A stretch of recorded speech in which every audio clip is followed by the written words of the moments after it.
Millions of years ago, when humans and gods didn't exist in the universe, there lived a supernatural entity called the Titans. They were the most powerful and divine creatures, but their reign was ended by their own sons, Zeus, Poseidon, and Hades. The oldest brother Zeus was the smartest of the lot. He convinced his brother Hades to create a beast with his powers, a beast so strong and evil that it could defeat their parents. From Hades' flesh, the unspeakable horror of Kraken was born, who ended the Titans and gave immense power to the brothers. During the distribution of their parents' powers, Zeus gets to be the god of the heavens, and Poseidon gets to be the god of the sea. But Hades is tricked by Zeus into being the bearer of the trauma and sadness of the underworld. Next, Zeus creates humans whose prayers keep him and other gods immortal. At the same time, Hades uses humans' fear to gain powers. However, as time passes, war and suffering multiply in the world that Zeus once thought was perfect. People start questioning why their father would put them through such hell, and their trust in God starts to fade, hinting towards a terrifying thought of a battle between gods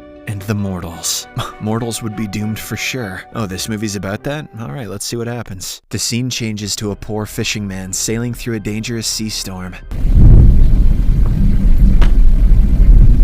Far away, in the dead of the sea, he sees a coffin-like box floating towards him. He somehow fishes it into his boat and comes across a horrifying sight. Inside the coffin is the corpse of a mother holding her newborn baby, who is fortunately still alive. The fisherman takes the baby boy into his arms and swears to protect and feed him. Somewhere nearby, a mysterious woman is watching them intensely. When the kid grows up to be a teen, the fisherman's wife gets pregnant. While the boy is afraid his father will forget him after holding his own blood in his arms, he is assured that their bond is stronger than any relation by blood. Time passes and the kid one day becomes a brave fisherman named Perseus. He has a little sister who he loves more than anything in the world, and a loving family of 4. By now, human rebellion against the gods has multiplied. Several nations have burned sacred statues, led forces to Olympus, and stopped praying altogether, all of which have posed a great threat to the lives of the immortals. One afternoon, Perseus, with his family, is on his boat traveling a long way to fish. However, even after hours of trying, their nets come back empty. His father blames the gods for punishing them with hunger and starvation, while his mother claims that at least they are blessed with life. Perseus stands neutral to the conversation, as his only concern is his starving family. Suddenly, they see a massive statue of Zeus being attacked by some men. They are soldiers of the country named Argos, whose king had ordered them to knock down the statue. After the massive art of concrete falls, there is a moment of silence before something starts moving in the water. All of a sudden, bat-like humanoids soar up to the sky and kill the soldiers one after another. Perseus and his family watch in horror, too afraid to move and grab the birds' attention. When the killings stop, the birds merge into one and transform into Hades, the god of the underworld himself, there to punish the foolish who dared to disrespect his brother. Hades' eyes land upon the boat Perseus is in. He pushes it with a slight force, sending the entire family into the sea. Perseus tries his best to get his loved ones out, but in the end, he is the only survivor. In the following scene, a rescue team from Argos arrives and brings Perseus to the palace. Although he was the only surviving one from the fight, the king sees it as a victory and orders his men to celebrate. The queen, going along with her husband, calls herself the god and insults Zeus with her harsh judgment. Before she knows it, the terrifying Hades appears in front of them and sucks the beauty and youth out of her. Perseus tries foolishly to attack him, angered about his family's death, but a woman stops him. Since human fear feeds Hades' power, he doesn't want to simply kill everyone in the palace. Instead,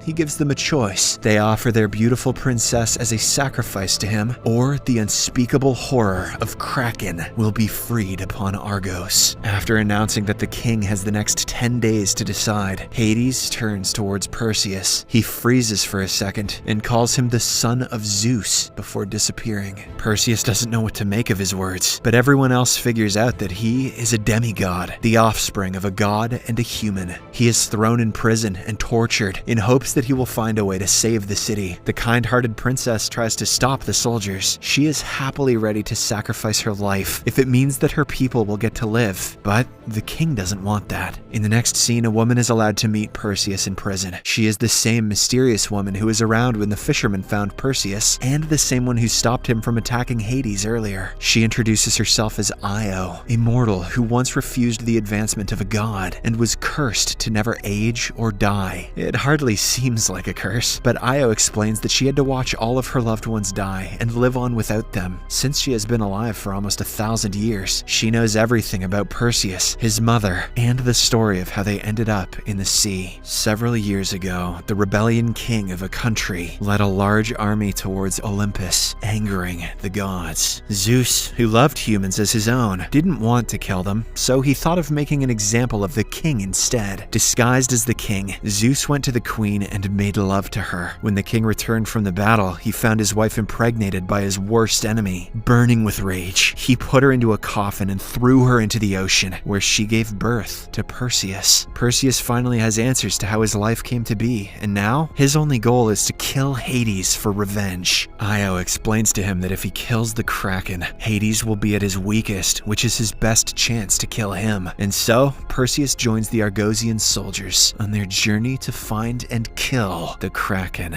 Time passes quickly, and on the 4th day of their journey, the chief in command asks Perseus if he knows how to use a sword. He is given a little demonstration before being attacked out of the blue. Perseus falls at first, but quickly catches up and surprises everyone. Given his natural-born talent in sword fighting, he is told that he indeed has the flesh of a god. Then we are introduced to Perseus' stepfather, the king, who is now living as a peasant in a dark cave. Hades approaches the man and reveals that he is working in Zeus's favor to gain his trust and strike him at his lowest. Since the former king also wants Zeus dead, he is ready to do anything to make Hades happy. Hence, the god of the underworld turns him into a demon and sends him to kill Perseus. Somewhere else, as the soldiers take shelter for the day, Perseus wanders off into the jungle and finds a sword and a bunch of flying horses. Ooh, they were sent to him by his father Zeus, who wants his son to have a fair chance at winning. However, Perseus refuses both the sword and the pure black horse sent for him. Suddenly, he hears a soldier cry for help and discovers the demon sent by Hades is here to kill everyone. He leaps at Perseus with a deadly strike, but the hero is fast to defend himself. The soldiers join him and overpower the demon, cutting off his left hand and urging him to flee. They quickly follow him, but have to split into 2 groups to look for him. The demon disappears, but instead, the soldiers are attacked by a giant scorpion living under the sand. This movie is based on real history. A fierce battle ensues, ending the lives of many soldiers one after another. At one point, Perseus is almost stung, but is saved at the right time by Io. Just when the scorpion dies, and they think that they have won, they are surrounded by many more, even bigger scorpions. The soldiers get ready to fight again, and are surprised when the giant creatures stop in their tracks. One of them points towards a figure standing nearby, who happens to be Jinn. They are the creatures who were once humans, but are now charcoal, placed in a human form and bonded with black magic. The commander doesn't trust them, but he agrees to receive help for the night. Suddenly, Perseus falls to the ground because of his injured arm, which has been infected by Hades' venom. In his tent at night, the leader of the Jinn uses black magic to heal the arm. The soldiers misjudge him, which causes a small brawl, but the Jinn explains that his kind has been waiting for ages to see the gods fall, and Perseus is their best hope. In the morning, they ride the scorpions through the desert and reach the garden of Stygia by evening. Perseus finds out this is the place where the Kraken defeated the Titans. They go deeper into the deserted place to meet the Stygian witches, who know the secret to kill Kraken. Io warns Perseus to be careful and ask the witches only what he needs to know. "Stygian witches, please, I need to know. Do the ladies think that I am sexy?" They go into a cave where they see 3 gruesome witches, one of them carrying an eyeball that helps them all see. The smell of fresh human blood makes them attack the soldiers, but Perseus gets a hold of their eyeball and uses it as leverage to free his mates. The witches then finally reveal that the only way to kill Kraken is through the demoness, Medusa.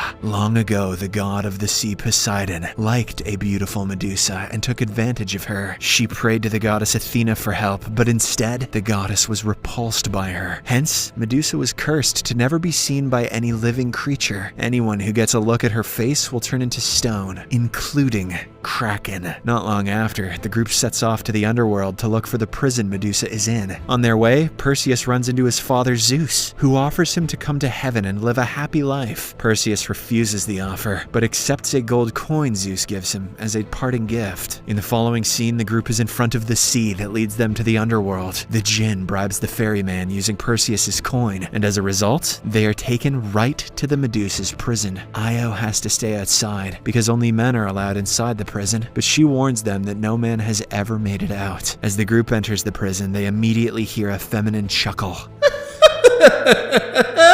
Perseus tells everyone to keep their eyes down and guard up. Suddenly, arrows begin flying their way, hitting the commander in his chest, and before they know it, they are being attacked by the demoness. Perseus almost falls into a pit of fire, but is able to save Jin and himself at the right time. This part looked terrible in 3D in theaters, I remember it. As they are looking for the rest of the group, Medusa troubles two of the young soldiers. Both of them mistakenly take a glance at her face, which costs them their lives. Next, she catches Jin and tries turning him into stone. But because of his black magic, he is able to attack her one last time before dying. The commander takes this opportunity to stab her tail before he is also turned into stone. Finally, taking advantage of her weakened state, Perseus beheads her with his sword. An anxious Io sees Perseus come out with the bag of Medusa's head and is ecstatic. But her happiness doesn't last long because she is stabbed to death seconds later by Perseus's stepfather. Before dying, Io gives Perseus the sword he was gifted by Zeus. He finally uses it to defeat the demon and accepts the flying horse as well. At the same time, in Olympus, Hades comes to Zeus to ask for permission to unleash the Kraken, hoping that his children will pray to him again. Zeus allows Hades to do as he pleases. Back in Argos, the people have formed a cult to sacrifice the princess, so the Kraken takes her instead of them. The massive beast is released and begins shaking the city of Argos. Zeus hurriedly asks his brother to stop the chaos because he thought the prayers would help him, but his children are instead scared. Hades laughs at his brother, claiming that he has been a fool and that the people's fear is fueling him. Subsequently, the princess is hung by a bridge as a sacrifice, but the beast doesn't just take her as the people imagined. The humanoid bats are set free to kill anyone they please. The Kraken emerges from the sea and is about to attack the princess when Perseus arrives and climbs up the bridge with Medusa's head. The massive beast turns to stone, and with it, Medusa and the princess also fall into the sea. Before Perseus can do anything, Hades appears in front of him in his weakest state. Perseus uses his magical sword to strike at his uncle, which sends the god back to the underworld, where he is locked for eternity. Finally, Perseus saves the princess and brings her to the shore. She thanks him and promises to serve the nation as a competent queen. In the last scene, Zeus comes to meet his son, allowing him the choice to remain a human for the rest of his life. "Screw you, Dad!" The movie ends as he gives his son a special gift by bringing Io back to life. "Oh, thanks, Dad." Subscribe for more videos like this, turn on notifications, and leave a like to help the channel out. Thank you for watching.